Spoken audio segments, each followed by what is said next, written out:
بسم اللہ الرحمن الرحیم۔ ذوالحجہ کا مہینہ شروع ہونے والا ہے اور نبی علیہ الصلوۃ والسلام اور صحابہ کرام ذوالحجہ کے پہلے 10 دنوں کے اندر ذکر اذکار نمازیں روزے بہت زیادہ کیا کرتے تھے۔ ہم عمومی طور پر رمضان کی راتوں کا دنوں کا عبادات کے لیے اہتمام کرتے ہیں، باقی پورا سال اس کے دن اور راتیں ایسے ہی گزر جاتی ہیں، تو یہ والے 10 دن ان کا بہت زیادہ اہتمام کرنا چاہیے، اس لیے کہ ان 10 دنوں کے اندر قربانی بھی آتی ہے، ان 10 دنوں کے اندر یوم عرفہ اور حج کا دن بھی آتا ہے، تو ان دنوں کا بہت زیادہ اہتمام کرنا چاہیے، اور ان دنوں کے اندر اعمال کیے ہوئے ان کی فضیلت بہت زیادہ ہے۔ مسند احمد کے اندر آتا ہے ما من ایام اعظم عند اللہ ولا احب الیہ من العمل فیہن من هذه الایام العشر، کہ اللہ تعالیٰ کے ہاں کوئی ایسے عظمت والے دن نہیں ہیں اور کوئی ایسے پسندیدہ دن نہیں ہے کہ جن کے اندر عمل کیا جائے جو کہ ان 10 دنوں کے اندر کیا جاتا ہے، کیونکہ ان 10 دنوں کا عمل اللہ تعالیٰ کو بہت ہی زیادہ پسند ہے۔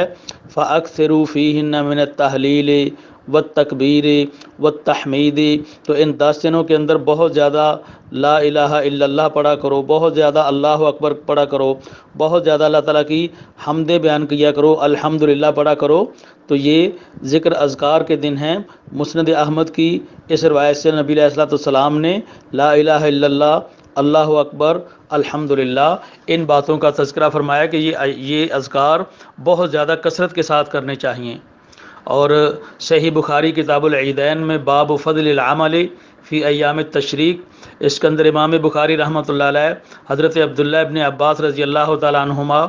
ان کا قول نقل کرتے ہیں کہ وَيَذْكُرُ اسْمَ اللَّهِ فِي أَيَّامٍ مَّعْلُومَاتٍ، یہ سورہ حج کی آیت نمبر 28، وَيَذْكُرُ اسْمَ اللَّهِ، اللہ کا ذکر کریں ان معلومات دنوں کے اندر۔ تو حضرت عبداللہ ابن عباس رضی اللہ تعالیٰ عنہما نے فرمایا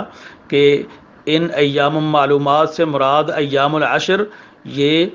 ذوالحجہ کے پہلے 10 دن ہیں، والایام المعدودات، اور ایام المعدودات جو ہیں وہ ایام التشریق ہیں، جو کہ حج کے دن سے بعد اور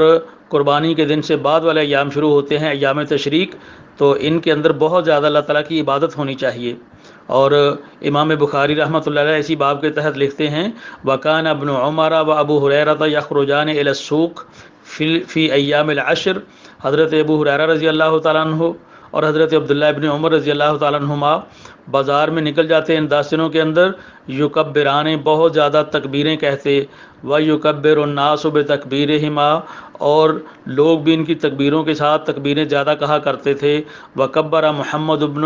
علی خلف النافلہ، تو نبی حضرت علی رضی اللہ تعالیٰ عنہ کے بیٹے محمد وہ نفلی نمازوں کے بعد بھی تکبیریں کہا کرتے تھے۔ تو ان ایام کے اندر بہت زیادہ اعمال ذکر اذکار کرتے رہنا چاہیے، اور یہ ایام وہ ہیں کہ جن کے بارے میں اللہ تعالیٰ نے سورہ فجر کے اندر والفجر، اللہ تعالیٰ نے فجر کی قسم اٹھائی، وَلَيَالٍ عَشْرٍ، اور 10 راتوں کی قسم اٹھائی۔ تو یہ 10 راتیں یہ شروع ہونے والی ہیں جن کو ہم ایسے ہی گزار دیتے ہیں، ہم ان کا اہتمام نہیں کرتے، ان کا اہتمام بہت زیادہ کرنا چاہیے۔ صحیح بخاری کی حدیث نمبر 969 969، نبی علیہ الصلوۃ والسلام نے فرمایا ما العمل فی ایام العشر افضل من العمل فی هذه، ان 10 دنوں کے اندر جو اعمال کیے جاتے ہیں وہ کوئی اور دنوں کے اعمال ان دنوں کے مقابلے میں افضل نہیں ہوتے۔ قالوا ولا الجہاد، تو صحابہ نے عرض کیا کہ حضور جہاد فی سبیل اللہ وہ بھی ان 10 دنوں کے اعمال کے برابر نہیں ہوتا۔ تو نبی علیہ السلام نے فرمایا کہ ولا الجہاد، جہاد بھی ان 10 دنوں کے اعمال کے برابر نہیں ہوتا۔ الا رجل خرج یخاطر بنفسه وماله، ہاں ایسا بندہ جو کہ اپنے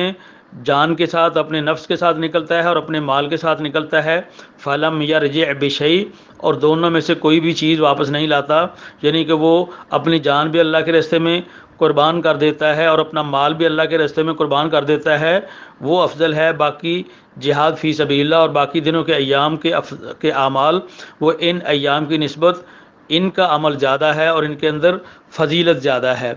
ابو داؤد کتاب الصیام کے اندر باب ہے کیف یصوم ثلاثۃ ایام من کل شہر، اور حدیث نمبر 2418، نبی علیہ الصلوۃ والسلام کے بارے میں ام المومنین حضرت حفصہ رضی اللہ تعالیٰ عنہ کہتی ہیں اربع لم یکن یدعہن النبی صلی اللہ علیہ وسلم، چار چیزیں ایسی ہیں کہ نبی علیہ الصلوۃ والسلام ان کو چھوڑا نہیں کرتے تھے۔ صیام عاشورہ، عاشورہ کے روزے، محرم 9 اور 10 محرم کا روزہ، والعشر اور ذوالحجہ کے پہلے 10 دنوں کے روزے، وثلاثۃ ایام من کل شہر اور ہر مہینے کے 3 روزے جو کہ ایام بیز والے ہیں، 13، 14، 15 والے، ورکعتین قبل الغدات اور فجر کی نماز سے پہلے کی 2 رکعتیں، 2 سنتیں۔ یہ 4 چیزیں نبی علیہ الصلوۃ والسلام کبھی بھی نہیں چھوڑا کرتے تھے۔ تو اس حدیث کے اندر بھی والعشر، پہلے 10 دنوں کی فضیلت آئی ہے کہ نبی علیہ الصلوۃ والسلام ان 10 دنوں کے اندر روزے بہت زیادہ کثرت کے ساتھ رکھا کرتے تھے۔ اور حدیث نمبر 2419 ابو داؤد کے اندر ہی اسی باب کے تحت ہے کہ ان رسول اللہ صلی اللہ علیہ وسلم کان یصوم 9 من ذی الحجۃ ویوم عاشوراء، نبی علیہ الصلوۃ والسلام ذوالحجہ کے 9 دنوں کے روزے رکھا کرتے تھے، یوم عاشور کا روزہ رکھتے تھے، وثلاثۃ ایام من کل شہر اور ہر مہینے کے 3 روزے رکھا کرتے تھے، اول اثنین من الشہر، ہر مہینے کی پہلی سوموار بھی، وخمیسین اور اس کے بعد 2 جمعراتیں، گویا کہ جمعرات اور سوموار کے دنوں کا روزہ۔ اور نبی علیہ الصلوۃ والسلام ان اعمال کو بہت زیادہ کثرت کے ساتھ کیا کرتے تھے۔ تو یہ ایام آتے ہیں اور ایسے ہی گزر جاتے ہیں، ہمیں ان کی فضیلت کا پتہ ہی نہیں ہوتا،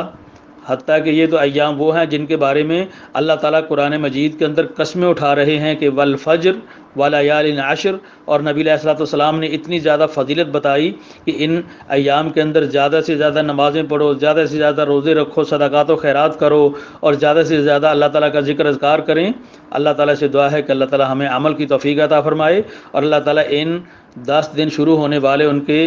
اللہ تعالیٰ ہمیں خصوصی طور پہ اہتمام کر کے زیادہ سے زیادہ عبادات کے اندر ان دنوں کو گزارنے کی توفیق عطا فرمائے۔ آمین ثم آمین۔